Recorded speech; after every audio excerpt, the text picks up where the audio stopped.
Hello दोस्तों, मैं Manish sir आप सभी को स्वागत करता हूं। कैसे हैं आप सब? उम्मीद है सारे मस्त होंगे और स्वस्थ होंगे। दोस्तों, रीजनिंग के टॉप 10 क्वेश्चन की प्रैक्टिस करेंगे इस सेशन में, जो आपके एग्जाम में बार बार पूछे जाने वाले प्रश्न हैं। साथ ही साथ सारे क्वेश्चन आपके प्रीवियस ईयर क्वेश्चन हैं, जो पिछले 1-2 साल में पूछे गए हैं, जिसकी आप सब प्रैक्टिस करेंगे इस वीडियो के माध्यम से। अगर आप इसमें से किसी भी गवर्नमेंट एग्जाम की तैयारी करते हैं, चाहे SSC, railway, banking, defence, CTET, UPTET, इसके अलावा फिर आप अदर स्टेट एग्जाम की तैयारी करते हैं, तो वीडियो आपके लिए काफ़ी ज़्यादा यूजफुल होने वाला है। सारे प्रश्न आपके एग्जाम में ऐसे पैटर्न के बेस पे पूछे जा सकते हैं, तो वीडियो के अंत तक बने रहें और प्रत्येक क्वेश्चन को खुद से बनाने की कोशिश ज़रूर कीजिएगा। क्वेश्चन नंबर फर्स्ट आपके स्क्रीन पर लगा हुआ है, बताइएगा इस प्रश्न का राइट आंसर क्या होगा। आज का पीडीएफ फाइल हमारे टेलीग्राम चैनल से जाकर आप डाउनलोड कर सकते हैं, लिंक आपको डिस्क्रिप्शन में प्रोवाइड कर दी जाएगी। क्वेश्चन नंबर फर्स्ट कह रहा कि मृदा और भूक्षरण में जो संबंध है, बताइए कि वही संबंध के साथ हम जंगल के साथ यहाँ कौन सा ऑप्शन भरेंगे। प्रदूषण आएगा, या फिर अपकर्षय आएगा, या फिर घना, या फिर वन कटाई। बताइएगा इस प्रश्न का राइट आंसर क्या होगा। पहले भूक्षरण, देखिए भू मिस होता क्या, भूमि, और क्षरण मिस कटाव। ये मृदा और भूक्षरण में क्या हो गया, मिट्टी को अपने जो वास्तविक स्थान से किसी अलग जगह आप हटाकर ढेर लगा देते हैं, या जानते होंगे बारिश के माध्यम से भी हटकर मृदा की जो कण है अलग चला जाता है, तो उसे कहते हैं भूक्षरण। ठीक है, मृदा की जो कटाव को अलग जगह जमा हो जाता है तो उसे भूक्षरण कहता है। उसी प्रकार जंगल के साथ यहाँ का आएगा, प्रदूषण तो आएगा नहीं, अपकर्ष भी नहीं आएगा, घना भी नहीं। वनों की कटाई ही क्या आएगा, हो जाएगा यहाँ पे जंगल से रिलेट कर जाएगा। ठीक है, वन की कटाई। क्वेश्चन नंबर सेकंड, प्रश्न आपसे दिया गया, बताइए कि ये देख पा रहेंगे 2.25 और बटा 13 बटा कितना हो गया 4, इन दोनों में जो संबंध है, बताइए कि वही संबंध के साथ इसको हम किस प्रकार लिखेंगे। बताइएगा इस प्रश्न का राइट आंसर क्या होगा। अगर ध्यान से देखते हैं तो यहाँ बटा में क्या आया, 4, तो अब देख पाएंगे अगर इस पॉइंट को हटाएंगे तो नीचे 100 आएगा, और 25 से ये भी संख्या कट रहा है, 225 बटा में 100 भी 25 से कटकर 4 आ रहा। इसका मतलब देखिए इस पॉइंट को हटाकर आप अपना खेल यहाँ पे देख सकते हैं क्या हुआ है। जो एक पॉइंट यहाँ हटाइएगा उसके बाद 2 अंक है, तो 2 जीरो नीचे बैठेगा। ठीक है, अगर काटिएगा इसे तो 25 नमा 225 हो जाएगा, 25 4 100, नीचे में तो 4 आया, पर ऊपर में बटा में क्या है, सॉरी ऊपर में अंश में क्या है 14, तो आप 9 में 4 अगर जोड़ देते हैं तो आपको 14 मिल सकता है। ठीक है, एक्स्ट्रा को आपका 4 जोड़ना पड़ेगा, तो फिर 13 बटा कितना हो गया 4। उसी प्रकार रिलेट यहाँ कर कर देखते हैं अगर, तो कितना 3.75 है। अगर पॉइंट को हटाइएगा बटा में 100 आ जाएगा। ठीक है, और जब इसे काटिएगा तो 25 से कम 25 हो गया, उसके बाद फिर 25 नमा कितना हो जाएगा आपका जाकर, 25 से कम 25 बच गया, जाकर आपका कितना 5 इधर, 7 7 5 12 12 125, 25 25 25 से 15 बार में कट जाएगा, ये 4 बार में कट जाएगा। शुरुआती में आप सब देखे होंगे कि यहाँ 4 एक्स्ट्रा ऐड किए हैं आप, तो यहाँ भी आपको 4 एक्स्ट्रा ऐड करना पड़ेगा, तो 15 में 4 जब जोड़ दीजिएगा तो 19 हो जाएगा बटा में 4। ऑप्शन नंबर बी इस प्रश्न का राइट आंसर हो जाएगा। ठीक है, नेक्स्ट क्वेश्चन नंबर थर्ड, उस संख्या की पहचान करें जो निम्नलिखित श्रृंखला से संबंधित नहीं है। मतलब इसमें एक जो है मिसिंग, मतलब रॉन्ग, यहाँ पे एक संख्या भर दी गई है सीरीज में, उसको आपको खोजना है कि यहाँ पे कौन जो श्रृंखला से संबंधित नहीं है। देखिएगा यहाँ मल्टीपल्स चेक करेंगे या फिर डिफरेंस, जो आपके ऊपर डिपेंड है। देखिए अगर मल्टीपल्स चेक कीजिएगा तो यहाँ 2 से 4 हुआ है, 2 गुना हुआ, 4 से 8 2 गुना हुआ, 8 से डबल कीजिएगा 16 यहाँ है नहीं, फिर अगर 16 भी यहाँ लेते हैं तो 16 दूनी 32 है नहीं यहाँ। आप डिफरेंस लीजिए, आपका यहाँ पे मल्टीपल्स से आंसर आने वाला नहीं है। 2 से 4 जाने के लिए आपको 2 आगे जाना पड़ेगा। ठीक है, उसी प्रकार 4 से 8 पे जाने के लिए आपको 4 आगे जाना पड़ेगा, 4 4 8। उसके बाद फिर 8 से 14 पे जाने के लिए आपको 6 आगे जाना पड़ेगा, 2 गए 4 गए 6 गए, इसका मतलब अगला बार यहाँ कितना जाना चाहिए, 14 6 20, यहाँ पे 6 गया आगे। ठीक है, उसी प्रकार यहाँ देखिएगा तो 20 से हो गया कितना 32, यहाँ देख पा रहे हैं 12 की बढ़ोतरी हुई है। अगर देख पा रहे हैं यहाँ 2 बढ़ा है, 4 6 फिर से 6 हो गया, इसका मतलब 6 के जगह 8 बढ़ना चाहिए मेरा। यहाँ गलत कौन सा है, अगर ऑप्शन है, अगर यहाँ देखते हैं 20 की, अगर 14 और 8 देखते हैं तो कितना हो जाता है आपका 22। ठीक है, यहाँ पे 22 लेते हैं, आगे भी सीरीज मेरा फॉलो करना चाहिए। तो ऊपर अगर 22 आता तो यहाँ कितना जोड़ना पड़ेगा, यहाँ 22 और 32, इसका मतलब फिर से 10 आगे आपको जाना पड़ेगा। ये सीरीज क्या कर गया, फॉलो कर गया। 2 जोड़े 4 6 8 10, अगर 14 में 8 जोड़िएगा तो यहाँ 22 लिखाएगा और उसके बाद 22 से 32 10 आगे गया। देखिए एक सीरीज यहाँ चल गया, इसलिए यहाँ 20 के जगह 22 आना चाहिए। इसलिए सबसे जो इसमें श्रृंखला से संबंधित नहीं है 20 नहीं है, सबसे पार्ट इसमें गलत दे दिया गया है 20। ऑप्शन नंबर डी में दिखाई दे रहा है, ऑप्शन नंबर डी इस प्रश्न का राइट आंसर था। क्वेश्चन नंबर 4 देखिएगा, एक प्रश्न है आपसे मिसिंग नंबर का। यहाँ पे कौन सी संख्या भरी जाएगी 4 ऑप्शन में से जो आपको बताना है। देखते हैं तो लार्ज नंबर सारे में ऊपर की तरफ दिखाई दे रहा है हमें, ठीक है। लार्ज नंबर ऊपर की तरफ दिखाई दे रहा होगा। यहाँ देखिएगा तो 18 आपको दिखाई दे रहा है, यहाँ 22 दिखाई दे रहा है। इसका मतलब लार्ज नंबर है। तो मैक्सिमम केस में ऐसा ही होता है कि स्मॉल नंबर की मदद से लार्ज नंबर बनाया जाता है, ठीक है। तो इन दोनों के ऐसा कौन सा हम रिलेशन लगा दें 4 और 5 में कि मेरा 18 आ जाए। तो देखने जाइएगा तो अगर इन दोनों को ऐड करते हैं तो 5 4 9 होता है और लिखा 18। इसका मतलब इसमें हो सकता एक्स्ट्रा सॉरी 2 गुना क्या किया गया, मल्टीपल्स जोड़कर दोनों को क्या किया गया, 2 टाइम्स मल्टीपल किया गया। दोनों को जोड़ दिए कितना हो गया 5 4 9 और उसके बाद 2 से मल्टीप्लाई कर दिए 18 मिल गया। उसी प्रकार अगर यहाँ इन दोनों को ऐड करते हैं तो कितना हो जाएगा 9 दूनी 11 और 11 यहाँ हुआ तो इन दोनों को फिर मल्टीप्लाई करना पड़ेगा 2 से, तो 11 दूनी 22 यहाँ भी मिल गया। तो आपका राइट आंसर क्या हो जाएगा, इन दोनों को ऐड कर दीजिए। ऐड करने से आपको क्या मिल रहा है 3 और 5 8, उसके बाद सारे में 2 से मल्टीप्लाई हुआ तो यहाँ भी 2 से मल्टीप्लाई हो जाएगा। 8 दूनी का 16, यहाँ पे 16 भरा जाएगा। ऑप्शन नंबर सी इस प्रश्न का राइट आंसर है, ठीक है। अब वीडियो पॉज कर प्रत्येक क्वेश्चन को जरूर ट्राई कीजिएगा खुद से बनाने की। क्वेश्चन नंबर 5, एक निश्चित कूटभाषा में क्वेश्चन को इस प्रकार लिखा गया, तो बताइए कि हम आंसर को किस प्रकार लिखेंगे जो आपसे प्रश्न है। देखिए कोडिंग डिकोडिंग का प्रश्न है, इसके लिए आपको लेटर का पोजीशन याद होना चाहिए ए से जेड तक, तभी प्रश्न को इजी कर पाएंगे। डायरेक्ट नज़र जाना चाहिए Q17 U 21 E 5 A 19 T 20 20 9 15 14, इस प्रकार आपको कन्फर्म याद होना चाहिए लेटर, तो प्रश्न को आप इजीली कर पाएंगे। देखते हैं क्या यहाँ रिलेशन। Q17 को लिखा कितना 16, तो आप देख पा रहे हैं कि एक लेटर पीछे गया, ठीक है। उसके बाद अगर बात करें कि U21 को लिखा 20, इसका मतलब फिर से एक लेटर पीछे है। उसके बाद थर्ड लेटर में देखते हैं 5 को लिखा 4, फिर से एक लेटर पीछे है। उसके बाद फिर देखते हैं 19 को लिखा 18, एक लेटर फिर पीछे। 20 को लिखा 19, एक लेटर फिर पीछे। उसके बाद 9 को लिखा 8, फिर से एक लेटर पे गया। 15 को 14, एक पीछे। 14 को 13, एक। सारे लेटर में एक एक की कमी करके यहाँ कोडित किया गया था, ठीक है। तो आपका आंसर क्या होगा, आंसर में सारे में एक एक लेटर पीछे जाइए। अगर ए से एक लेटर पीछे जाइएगा तो आपको मिलेगा जेड, 2 लेटर पीछे जाते तो आपको मिलेगा वाई, 3 लेटर पीछे जाएगा मिलेगा एक्स, लेकिन जाना है आपको एक लेटर, क्योंकि सारे लेटर में एक एक की कमी की गई है। ए से एक लेटर पीछे गए, मेरा जेड पहला लेटर आना चाहिए। यहाँ पहला लेटर एन था, ये आपका आंसर गलत हो गया। ऑप्शन यहाँ वाई था, ये ऑप्शन आपका गलत। यहाँ वाई था, ये ऑप्शन आपका गलत। ऑप्शन नंबर डी इस प्रश्न का राइट आंसर है। सिर्फ एक ही ऑप्शन जेड से स्टार्ट था, आगे आपको चेक करने की ज़रूरत नहीं। जब आपका 3 ऑप्शन गलत है तो कन्फर्म है कि ये सारे लेटर इसमें जो आप मिलाइएगा सारे में एक एक कमी करके यहाँ लिखा गया होगा।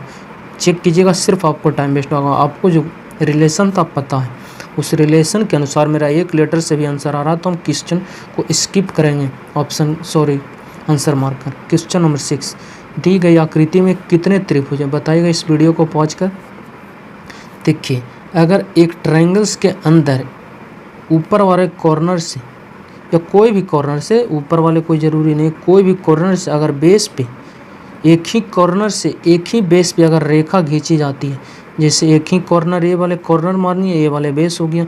एक ही कॉर्नर से एक ही बेस पे जितने भी रेखा आएगी, इसका ट्रिक क्या कहता है त्रिभुजों की संख्या के बारे में। ये गिन लीजिए पहले कितने त्रिभुज है। ये पहला त्रिभुज आपको दिखाई दे रहा होगा, ये दूसरा, ये तीसरा, ये चौथा।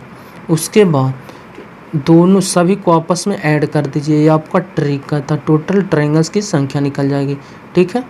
तो जोड़ देंगे तो 4 और 3 7, 7 2 9, 9 2 9 1 10, मतलब इस पार्ट में टोटल 10 ट्रायंगल ये ट्रिक कहता है, ठीक है। अगर इसी प्रकार इसमें एक और रह जाता है इसी बेस पे, तो और एक आगे ऐड हो जाता। 4 तक तो यहाँ गिने थे, अगला इसमें 5 गिना था तो फिर 10 तो यहाँ तक गिनाया, फिर 5 ये 15, इसमें टोटल 15 हो जाता। इसी प्रकार यहाँ एक और आगे जाता है इसी बेस पे, तो 5 से आगे जाइएगा तो छठा ट्रायंगल, यहाँ तक टोटल कितना 15, 15 × 21, मतलब इस पार्ट में टोटल 21 ट्रायंगल्स। ये ट्रिक है, ठीक है। तो इसी ट्रिक के अनुसार देख पाएंगे एक ही कॉर्नर से एक ही बेस पे क्या है रेखा आकर मिल रही है, तो ट्रायंगल्स की संख्या क्या हो जाएगी।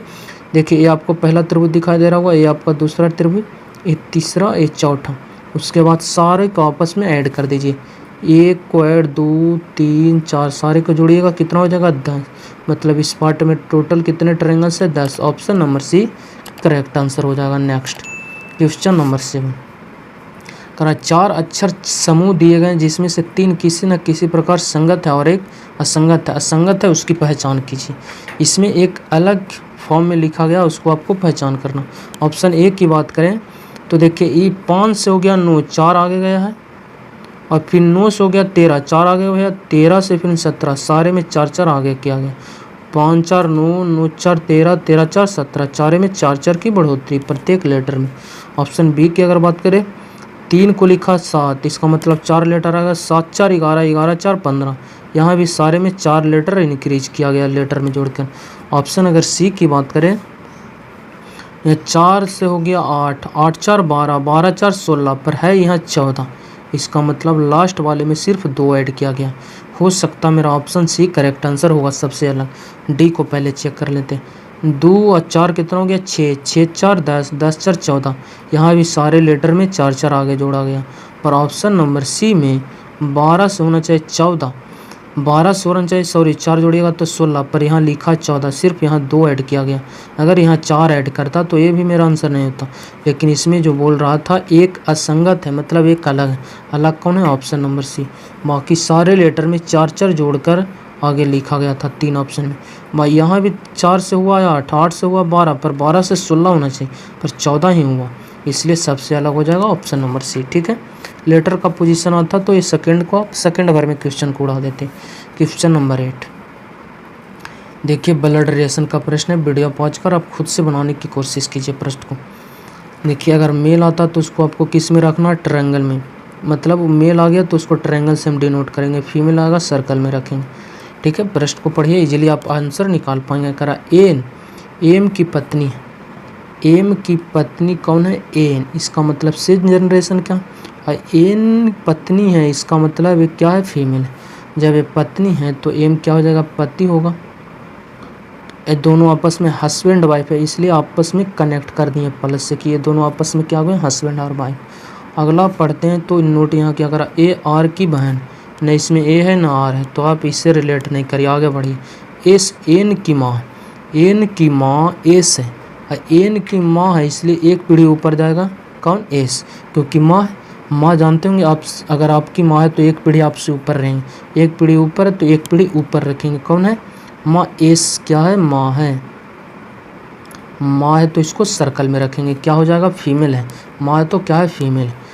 उसके बाद फिर क्या करा, के जो है एम का भाई है, एम का भाई कौन है, के, और भाई है, इसका मतलब इसके सेम पीढ़ी का, तो इसके तरफ रख देते हैं, कौन हो जाएगा, भाई के। एम का क्या हो गया, भाई। अगर के से एन के बारे में पूछता तो के का क्या हो जाएगा, भाई। अगर एन का भाई बोलता तो एन की तरफ रखते हैं, एम का भाई बोला तो एम की तरफ रखें, ठीक है। अगला नोट पढ़िए, आर एन का बेटा है, आर जो है एन का बेटा इसलिए एक पीढ़ी नीचे जाएगा, क्योंकि एन क्या हो जाएगी, माँ है, किसकी, आर की। माँ है तो एक पीढ़ी ऊपर रहेगा, इसकी संतान है तो एक पीढ़ी नीचे जाएगा, आर। और है क्या, बेटा, तो इसका मतलब मेल है, इसको हम ट्रायंगल में रखेंगे। अगला ए वाले पार्ट अभी नहीं भरे, आप देखिएगा, ए आर की बहन, आर की बहन कौन है, ए, इसका मतलब इसकी पीढ़ी की, और बहन है इसलिए दोनों आपस में भाई बहन होगी। प्रश्न आपसे क्या पूछा गया है, तो के का ए से क्या संबंध है, ए से के कौन है जो आपको बताना, एक कौन है, ए, के जो है कौन है, ए का। देखिए एन का ये दोनों संतान है, ए माता है तो एम क्या हो जाएगा, पिता, क्योंकि दोनों में हस्बैंड एंड वाइफ है, और पिता का भाई है के, इसका मतलब ए का क्या हो जाएगा, अंकल, चाचा। ऑप्शन नंबर ए इस प्रश्न का राइट आंसर हो जाएगा, ए का क्या हो जाएगा, चाचा। एम के बारे में पूछता तो एम पिता हो जाता, एन माता हो जाता। इसके बारे में पूछता तो माता की माता एस तो ये नानी होती, ठीक है, क्योंकि माता की माता, अगर पिता की माता रहता तो फिर दादी होती, ठीक है। नेक्स्ट क्वेश्चन नंबर 9, बिंदु ए से एक व्यक्ति पूर्व की ओर 60 मीटर चलता है। देखिए आपको नॉर्थ वेस्ट ईस्ट साउथ आपको पता होना चाहिए। ऊपर वाले को बोलते हैं नॉर्थ उत्तर, नीचे वाले को बोलते हैं साउथ जिससे आप सब दक्षिण बोलते हैं। इधर वाले को बोलते हैं ईस्ट, इधर वाले को बोलते हैं वेस्ट पश्चिम। रेस्ट को पढ़िए आप इजीली आंसर दे पाएंगे। पॉइंट, बिंदु ए से एक व्यक्ति पूर्व की ओर 60 मीटर चलता है। मान लीजिए कोई पॉइंट है, यहाँ ए है, इससे पूर्व की ओर 60 मीटर चला। पूर्व किधर है? ईस्ट, इस तरफ, मतलब यहाँ से इधर 60 मीटर चला, m4 मीटर हो गया आपका, ठीक है। फिर वह दाएं मोड़ लिया और 50 मीटर चला। देखिए जब भी राइट बोलेगा तो आप घड़ी की दिशा में मूव करेगा, ठीक है। अगर लेफ्ट बोलेगा तो घड़ी के विपरीत डायरेक्शन में आपको मूव करना। बोला दाएं, दाएं का मतलब घड़ी की दिशा में, यहाँ से घड़ी की दिशा में मूव करेंगे तो नीचे की तरफ, मतलब नीचे आना है आपको। और कितना चला है? 50 चला, तो 50 यहाँ नोट कर दिए। उसके बाद अगला फिर क्या बोला गया? अंत में वह बाएं मोड़ लिया और 60 मीटर चला। बाएं का मतलब घड़ी के विपरीत, इस प्रकार विपरीत होगा, मतलब इधर चला। कितना चला है? 60 चला, 60 मीटर चला। तो बताइए, और बिंदु बी पर पहुंच गया। यहाँ पर आने के साथ ही बिंदु पॉइंट बी पे पहुंच गया। तो बताइए ए से बी की दूरी बताइए, मतलब इससे और इससे बीच की दूरी आपको बताना है कि टोटल की डिस्टेंस कितना हो गया, ठीक है। ए टोटल है कितना? 60, ए टोटल है कितना? 50। तो इसके बीच से ये जा रही है दूरी, तो ऊपर वाले हो जाएगा 25 और ए वाला भी हो जाएगा 25, दोनों हाफ हाफ हो जाएंगे, टोटल 50 में ऊपर 25 नीचे वाले 25 और ए भी 60। तो क्या आपको निकाल लेना? कर्ण भुजा निकाल लेना आपको, ठीक है। यहाँ से यहाँ तक की कर्ण भुजा निकाल लीजिए। और देखिए इसका भी आधार इसको मान लीजिए या फिर इसको, यहाँ भी 25-60 है, यहाँ भी 25-60 है, मतलब जो दूरी ये होगा जो दूरी ये भी होगा। तो एक दूरी आप कर्ण की भुजा निकाल लीजिए, क्या हो जाएगा? अंडर रूट क्या हो जाएगा? इसकी लंबाई 60 का स्क्वायर प्लस 25 का स्क्वायर। आप इसे नोट करके इसे आपको सोल्व करना, कर्ण निकाल के यहाँ रखना, फिर वही दूरी यहाँ दे देना है और दोनों को मर्ज करके अपना आंसर देना है कमेंट बॉक्स में कि इस प्रश्न का राइट आंसर क्या। आपको हम सारे फॉर्म बता दिए, सिर्फ आपको आंसर बताना है। क्वेश्चन नंबर कितना था? 9। क्वेश्चन नंबर 10, देखिए आपको डायग्राम बताना किसके बारे में? देश राज्य शहर के बीच कौन सा डायग्राम सही बनेगा। देखिए जैसे बिहार राज्य हो गया, बहुत से राज्य है, झारखंड से लेकर जितना भी आप उड़ीसा को उठा लीजिए, किसके अंतर्गत है? भारत देश के अंतर्गत है, मतलब देश के अंदर आएगा राज्य। ये आपका देश हो गया तो ये आपका राज्य है। ये बाहर वाले आपको अगर देश है तो ये वाले देश अगर है तो राज्य इसके अंतर्गत आ जाएगा, ये आपका हो जाएगा राज्य। और टाउन की बात करें शहर, तो शहर किसके अंतर्गत आपको मिलेगा? राज्य के अंतर्गत और देश के भी अंतर्गत। राज्य के अंतर्गत भी आपको शहर मिलेगा, देश के अंतर्गत भी, लेकिन इसके अंतर्गत आ जाएगा राज्य के अंतर्गत कौन सा है।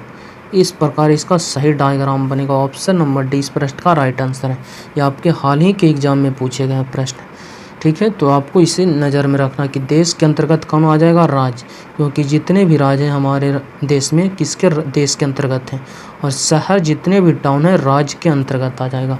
ऑप्शन नंबर डी इस प्रश्न का राइट आंसर है। चलिए मिलते हैं नेक्स्ट वीडियो में, जब तक के लिए बाय, टेक केयर। अगर वीडियो अच्छा लगता हो तो प्लीज़ दोस्तों के पास शेयर कीजिए सेशन को, और चैनल को सब्सक्राइब कर हमारे साथ जुड़ सकते हैं।